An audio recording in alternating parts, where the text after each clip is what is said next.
Greetings, bike travelers and bike packers. Welcome to episode 1 of Chainwheel Diaries, stories about bike travel told by the travelers themselves. Today's guest is Colleen Ponzini, a bike traveler I met on a Death Valley bike tour last year. Colleen, welcome to the podcast. Hey, thanks, Brian. Nice to be here. Tell the audience a little about yourself and then we'll jump right in. Well, I'm a recently retired accountant. I was with government for a number of years. I've been riding for years and touring for quite a while now. I'm a mother of 4, grandmother to 3, and I'm single. Let's talk a little bit about how you got into bike touring and bike travel. Oh, yeah, that was the Learn to Tour. When I publish this, I will add a link to some of those tours on the Adventure Cycling Association, but I am familiar with that intro to touring. And I have talked to more than one rider that has actually taken advantage of that. It is a great way to learn about it with other people and with experts leading the way. Oh, yeah. And the little tidbits you got from everybody else, that's what really made a difference. You just, a light bulb went off and you went, oh, yeah, that's a great idea. You know, whatever it was, right? It was a really good idea for me because I was a bit nervous, too, about ever riding on my own. I wanted to do it, but I wanted to make sure I knew what I was doing. And on the Death Valley tour, I was nervous as well. I mean, we were going to be with about a dozen strangers. None of us had ever met the other before. We didn't know the guides. They turned out to be top notch. We knew the route because we were able to see it in advance, but we didn't know really what it was like. There's a difference between a line on a map and actually being on the pavement and doing the ride. Big difference. And that's one of the things you learn in bike touring is you can't anticipate everything. You can see the elevations, but it doesn't tell you, how difficult those elevations might be. And of course, there's nothing on a route map that tells you what kind of wind you're going to experience during the day. And wind is the bane of cyclists, especially long distance cycling. For sure. And even the heat, that can also, all these little things that impact you when you're riding, you can't predict those either. Or even just how you feel that day. If you have much energy or not, right? Yeah, I would say that's an important point you just made is that anyone who wants to take up bike touring, bike packing, bike travel in general, you have to remember that once you get out there, there's really no turning back for the most part. You must always move forward. And after a long day of riding, getting up the next day and doing it all over again can be a little bit of a challenge. For sure. Some days those rest days can't come soon enough. That's why when you go without a group, it's actually a little bit easier because you can decide that for yourself. How am I doing today? What do I want to do today? When you're with a group, you're stuck to what the group wants to do. And if you're with a tour, you're a little bit more restricted because they do have an itinerary that you're following. They tend to be a little bit low on distances and whatnot, in my opinion. So they're never something that you can't do. It's just, if you were truly on your own, would you have done it that day? Maybe, maybe not. Yes, I think you're right. I think you could say, and nobody's there to shame you or hurry you along. It's basically, you know what? I did 85 miles yesterday. I'm going to do 35 today. Yeah, or when you're riding with a group that you're just there together, like the one I did with California. We made some decisions on the fly, that's for sure. We didn't have every night planned out.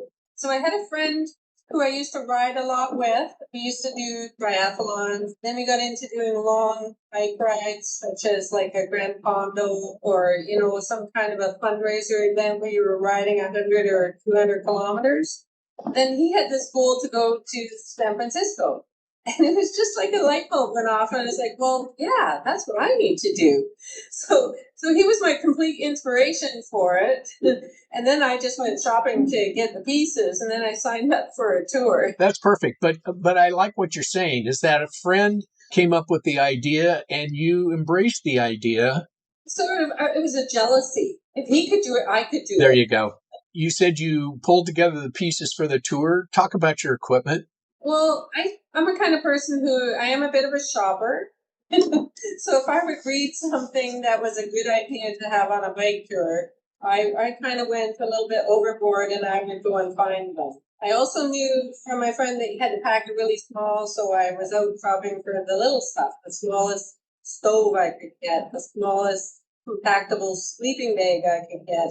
But most of it, I was trying to pick up the camping equipment and the tools that I needed and the bag and the bike itself, of course, and a tent. Because the other part of this was I wasn't really a big camper, and this meant I was going camping by myself on a bike, tenfold. So I did a lot of the work by getting all the equipment that I thought I needed.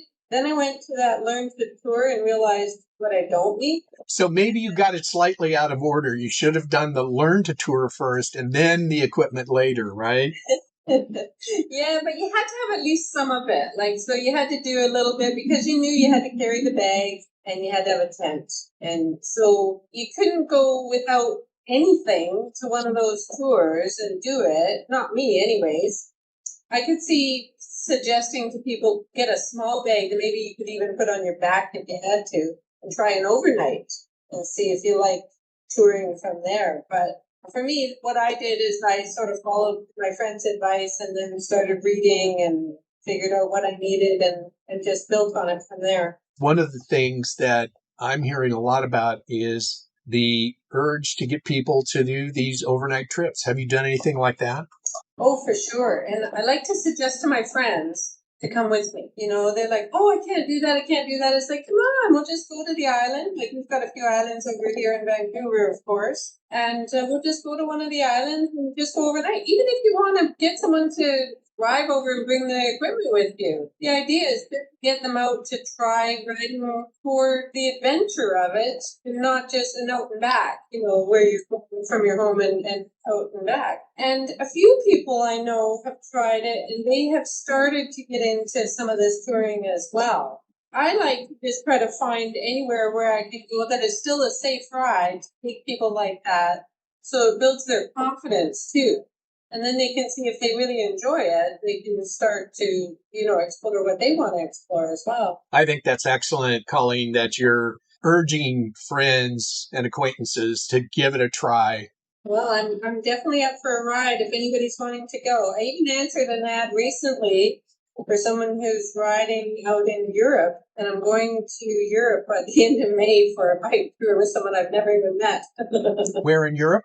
We're riding what's known as the Eurovelo 15, so it rides from Switzerland to the Netherlands. It's a big one, but it's supposed to be an easy route, and I just thought it'd be a great place to go. And I'm very fortunate to be retired right now, so for me, it's a way to get a nice adventure for a fairly long time and just go see a bit of Europe.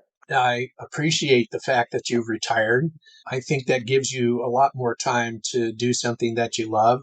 I would say anyone who's listening to this and is retired and you're looking for something really cool to do, bike touring, bike packing trips are a great way to do that. One question I have listening to you is how do you decide where to go? It sounds like if there's somebody else doing something and you can come along with it, or you're doing something and they can come along with it. Is that mostly your approach? I usually start with somewhere I feel comfortable, and I also look at what the weather would be like at the time I want to go. So I'm open to riding anywhere, literally, but I also want to ride somewhere where I'm relatively safe. So that's my first thing. And then I start to look at, well, how can I get there? Would I be renting a bike or would I want to take my own? If I take my own, how will I get back? Will I do a loop? Will I do a point to point? Are there communities that I can fly in and out of if it's into the States, for instance? Can I drive and park my car somewhere and carry the bike on the back and then do a tour? I have all kinds of things I consider, but I think the very first thing I think about is where do I want to go? What would I like to see? And is the weather decent enough to ride in where I want to head? Recently, you rode from San Diego, California to Phoenix, Arizona, I believe. Yes. And I think you also, after that, went on a tour of Vietnam. And I have heard many, many people say how wonderful it is to do a bike tour in Vietnam. But let's start with San Diego to Phoenix. Tell me a little bit about that. How did you come up with that tour and how did it go? I responded to an ad for companions wanted on a bike tour. So there was a lady out of New York and she wanted to do the southern tier. And I said, well, I can afford some time, but I can't afford the whole time for the whole trip. So I joined on as one of ultimately 4 of us. And I met them in San Diego and rode to Phoenix, and they carried on and went to Florida. So it was awesome. Tell me a little bit about the route. That one was a little sketchy on one section. I can't lie about that. But the weather was fantastic. I mean, it was fun. It's always fun to ride in the city. There was a fair bit of traffic on the route that we had. There was a lot of distance in between the rest areas, so we had to be pretty prepared with water and food and whatnot, and we had to work pretty hard to make sure we reached the place where we were going to be able to camp. I know that our audience is made up of some people who have done some bike travel, some who have never done any bike travel, some have done self-contained, some have done van supported, some have done fully supported. The point of this podcast is to get people interested and inspire them to get out there. And it's a little intimidating if you've never done it before, because as you just pointed out, a route is a line on a map until you're actually on the route, riding it and discovering the things that you hadn't anticipated. Is that right? Oh, absolutely. And lots of things can come up as well. So you were able to pivot and improvise and adjust to the route. And like you said, some of it was heavily trafficked, and traffic is always of concern to cyclists. But what about the good parts? What did you see that you hadn't seen before? Oh, I just love riding in the desert, Brian. So the parts that I really enjoyed was when you get into the mountains and you start coming through an area and you get to explore all of the vegetation, the vistas, just the challenges as you're going up and down these hills and long stretches. That particular ride, it was the weather, because here I was in California in the wintertime, so that was great. And it was just being in a different place. That particular one I really liked because it was quite natural compared to riding through cities or a lot more communities. So we had a lot of open space. It was kind of cool being down by the border. You could see the border all the way along and get to see some of the workers as well as where they have like airports and whatnot doing their patrols and everything. So that was kind of cool. That was new for me. Heading out of the ocean, that was fantastic. Some of the places I've been to before, so it was kind of nice heading into Phoenix, for instance, when I was leaving, because I knew Phoenix fairly well. So it sort of was like a finish area that I got to enjoy a little bit more from being on a bike instead of taking a cab somewhere from the airport to my hotel. That was nice. Now, that's an excellent description. It sounds like a great trip. Something that people may not know is that when you think of going on a bike tour or a bike packing event, you're always riding in a group, but that's not really true. Many times, the travelers kind of spread out a little bit and you have the opportunity to enjoy a lot of solitude and really take in the scenery. Is that what you discovered? Well, that particular ride, yes. I think it was an area that it was safer to keep your distance than it was to ride really close together. So that was helpful there. But I tell you, that Vietnam trip I did, we were wheel on wheel, practically. So that one was more important to stay together because you really didn't know where you were going and they had to keep control of the group and whatnot, right? So that was more of a group experience. The Southern Tier piece that I did was something that you could do on your own, even though you were with the group. You still were doing a lot of riding on your own. You make a good point about sticking together because you're getting support from other riders. You're doing something that you share a passion for, riding with others that share that passion and discovering things along the way, I think adds to the enjoyment of it. For sure. It's the best reason to tour with other people is because you do get to share in the experience. I mean, even if you're not with them all day and you've climbed a really nasty little piece of a hill or something, you get into the camp at the end of the night and you have somebody to share that with because they did the same thing. They had to climb that same hill or got to experience that really cool downhill or whatever it was or that beautiful area. Yeah, it's really nice to be able to share that with others that you have in a group. And you also have not just the safety, but it's the common goal of achieving that particular ride. Yeah, you share a goal. I think you also make a good point about the camaraderie that you develop on a trip like that. Now, it sounds like you were self-contained. You're carrying all your equipment, your camping equipment, food, clothing. Is that correct? Absolutely. And I felt every little pound.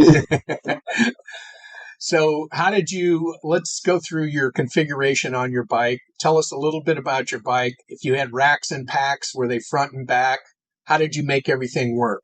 I had bought my touring bike a number of years ago when I first started. So it's a Cannondale Touring. Over time, I've added the both front and back racks. The new to me was the front racks within maybe a year or so ago. And that's what I brought with me when I went to San Diego because I thought I wanted to be able to have everything with me. We had some long stretches and I needed to make sure, like you said, we had all our food, equipment, clothing, camping, water. That was really important. Tools in your spare bits. And I was also carrying one of the bags I wanted to be able to fly home with as well. So I was pretty loaded up for that one. How did that work overall? I mean, the idea behind self-contained and your configuration on your bike with all your gear and equipment is you try to build some balance. Typically, my backload is heavier because I'm using the bigger packs, and that's where I put my tent and anything else that I'm putting over top. But I found that as much as they say that, if you need space to put something in that fits better in the front than the back, it's actually okay. I don't really notice it. I'm having to balance out the way that I've read about, like you described in magazines and things where they give you some good advice. It is a little bit lighter in the front for sure, but I'm not averse to putting heavy tools in the front or even water or cans of food if I have that with me. So I'm not really strict on the weight distribution so much as the space distribution. All right, one more thing about the San Diego trip, and then we'll move on. The camping experience. How were you able to find campgrounds? What was that like? Tell us a little bit about that.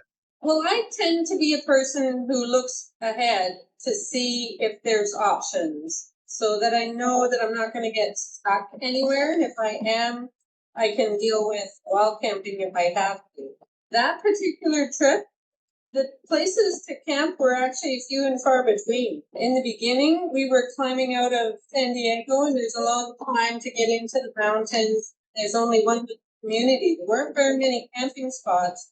So we camped in the grounds of a library that was at this little community we got to. And I understand in California, you're able to camp in public spaces like that. Now we did that. However, the bright lights that we got around midnight from the cops that were checking us out, I'm not so sure that the advice I was told that we're allowed to do that was necessarily correct, but I haven't never proven it either way. More of a curiosity, right?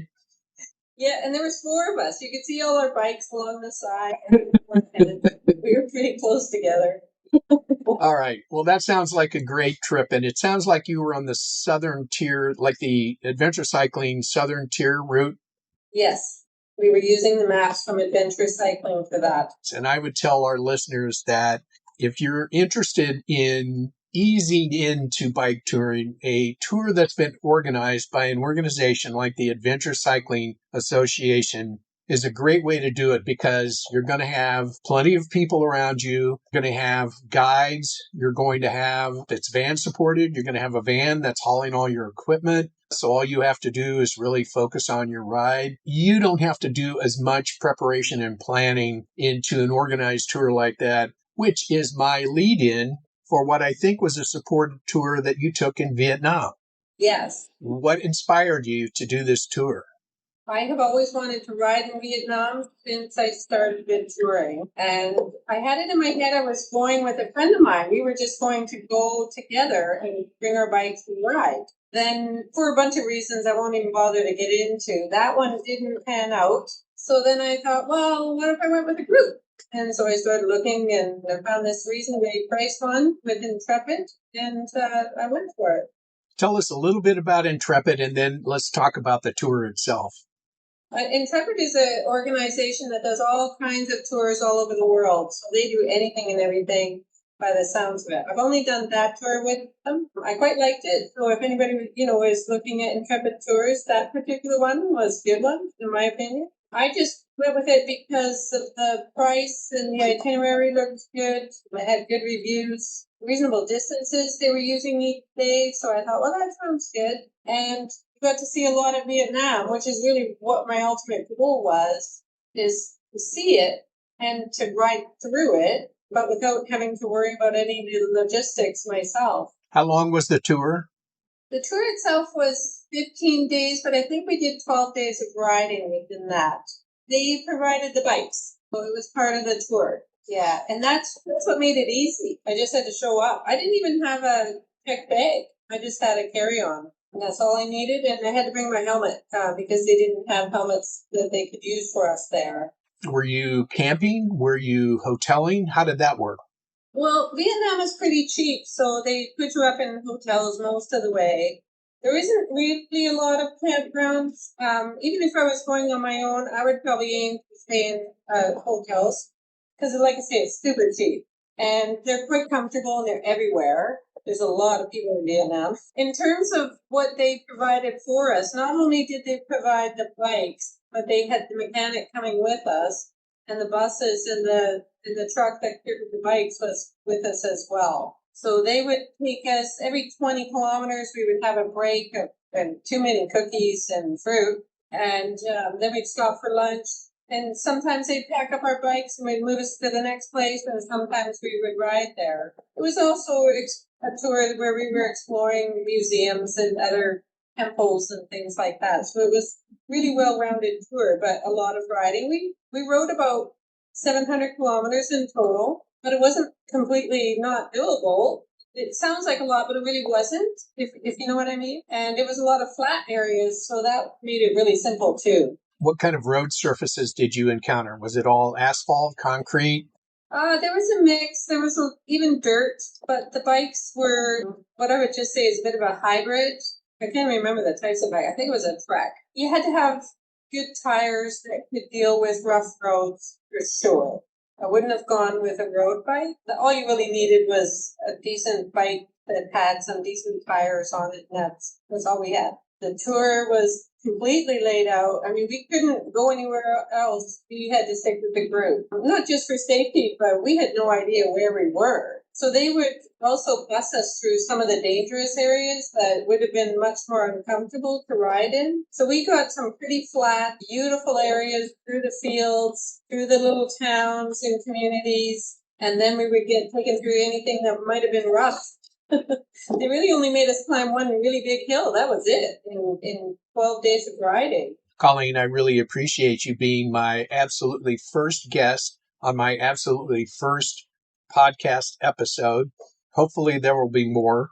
Hopefully our paths will cross again. Certainly I plan on doing more touring and bikepacking, but I'm limited to how much time I can take off from work.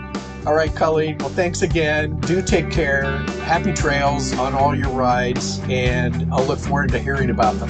Okay, sounds good. Keep me in touch. I will. Thank you, Colleen, and bye.